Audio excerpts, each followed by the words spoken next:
আসসালামু আলাইকুম প্রিয় শিক্ষার্থীরা, আশা করি তোমরা ভালো আছো আর আমি আল্লাহর রহমতে অনেক ভালো আছি। আজকেও বরাবরের মতো তোমাদের সাথে আমি তোমাদের অর্গানিক কেমিস্ট্রির চ্যাপ্টারটা রয়েছে, অর্থাৎ তোমাদের খনিজ সম্পদ জীবাশ্ম নামে এই নামে এসএসসি লেভেলের যে একাদশ অধ্যায়টি রয়েছে, এইখানকার আমরা আজকে যে একটা ক্লাস দেখব, ক্লাসটা অল্প সময়ের জন্য হবে কিন্তু খুবই ইফেক্টিভ একটা ক্লাস। আমরা দেখব সেম বিক্রিয়া, মানে বিক্রিয়কে যা কিছু আছে সেম একই প্রায়, কিন্তু উৎপাদে ভিন্ন কিছু উৎপন্ন হচ্ছে, এরকম একটা বিক্রিয়া। তোমরা অ্যালকিন প্রস্তুতির কাছে যখন যাবা এবং অ্যালকোহল প্রস্তুতির কাছে যখন যাবা তখন দেখবা প্রায় সেম বিক্রিয়া রয়েছে। যেমন দেখো যে অ্যালকাইল হ্যালাইড, একটা অ্যালকাইল হ্যালাইড দিচ্ছে, ধরো আমি ইথাইল ক্লোরাইড নিলাম CH3CH2Cl, এটা কি একটা অ্যালকাইল হ্যালাইড অর্থাৎ ইথাইল ক্লোরাইড।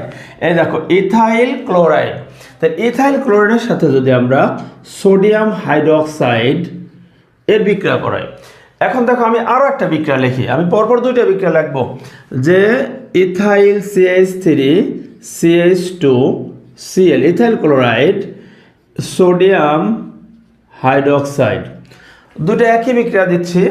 জাস্ট এখানে সোডিয়াম হাইড্রোক্সাইডের আমি যদি নেই অ্যালকোহলীয় দ্রবণ, ALC দিয়ে বোঝাচ্ছি অ্যালকোহলীয় দ্রবণ, আর এইখানে নিচ্ছি অ্যাকুয়াস সলিউশন জলীয় দ্রবণ নিচ্ছে। তাহলে দেখো একটা অ্যালকাইল হ্যালাইড যেমন ইথাইল ক্লোরাইডের সাথে আমি দুইটা বিক্রিয়া তোমাদের দেখাচ্ছি, 1 আর 2। আচ্ছা, ইথাইল ক্লোরাইডের সাথে সোডিয়াম হাইড্রোক্সাইডের একবার নিলাম অ্যালকোহলীয় দ্রবণ, একবার নিলাম অ্যাকুয়াস সলিউশন বা জলীয় দ্রবণ। এখন এইখান থেকে দেখো একটু মনে রাখবা, যখন আমরা অ্যালকোহলীয় দ্রবণ নেব তখন ইথিন প্রস্তুতি হবে। তখন কি প্রস্তুত হবে? ইথিন। ঠিক আছে, যে ইথাইল ক্লোরাইডের সাথে সোডিয়াম হাইড্রোক্সাইডের অ্যালকোহলীয় দ্রবণ নিলে সেখানে প্রস্তুত হচ্ছে CH2 double bond CH2, ethene প্রস্তুত হচ্ছে, এবং সাথে কিন্তু আরও কি প্রস্তুত হবে? সোডিয়াম ক্লোরাইড এবং পানি উৎপন্ন হবে। অপরপক্ষে তুমি দেখো যদি ইথাইল ক্লোরাইডের সাথে সোডিয়াম হাইড্রোক্সাইডের অ্যাকুয়াস সলিউশন মানে জলীয় দ্রবণ নেই, তখন কি হবে? তখন কিন্তু তৈরি হবে, দেখো অ্যালকোহল তৈরি হয়ে যাবে CH3CH2OH, এবং এই অ্যালকোহলটার নাম কি হবে?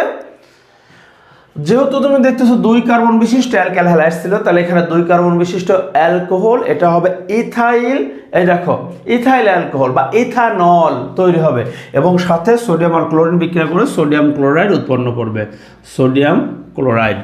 আচ্ছা, এইখানে একটা কথা, যে দুইটা বিক্রিয়ার বিক্রিয়কগুলো দেখো দেখতে সেম, মানে সেম কিছু, কিন্তু ওই পাশে গিয়ে আলাদা হয়ে গেল।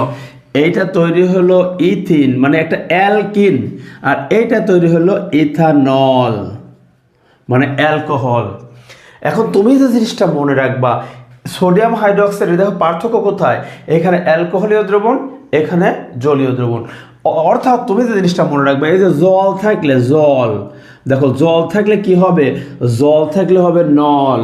এই জিনিসটা মনে রাখবা, যখনই সোডিয়াম হাইড্রোক্সাইডের জলীয় দ্রবণ অর্থাৎ জল দিলে হয় নল, জল দিলে হয় নল। ঠিক আছে, মানে অ্যালকোহল হয়।